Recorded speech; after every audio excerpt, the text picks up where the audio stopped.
Welcome to Learn Oil Analysis. Today, we're diving into a topic that raises many questions. Where does that silicon keep coming from in your oil samples? Is it all bad, and can it be helpful in my oil?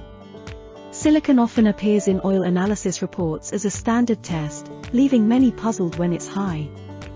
How high should silicon levels be before you consider changing the oil? The answer isn't straightforward. Silicon can come from various sources, some beneficial and some harmful. It's the second most abundant element on Earth, found in sand, environmental dirt, steel wear material, ceramic material wear, and even in landfill gases. Each source has its own implications for your machinery. For instance, silicon particles from sand are abrasive and can damage your system.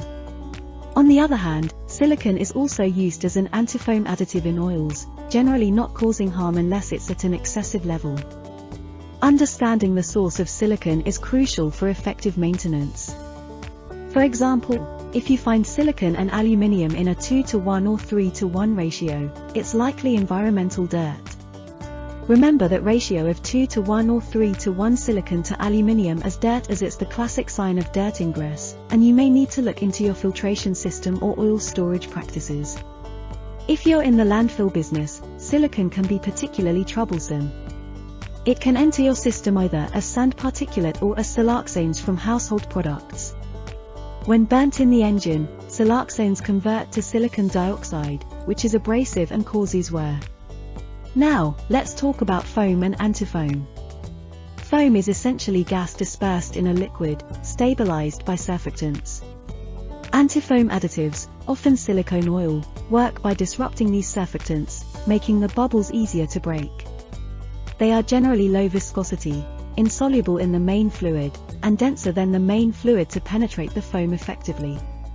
So, what should you do about high silicon levels? If silicon is the only flag in your oil analysis report, you might just continue monitoring. For instance, if your sampling practice isn't clean, you can have lots of dirt and no wear. However, if it's causing other parameters to be abnormal or increased wear, then action is needed. For more help on handling a silicon issue in your system, feel free to get in touch with us on learnoilanalysis.com. Thank you for tuning in to Learn Oil Analysis, where we help you understand the secrets of oil condition monitoring.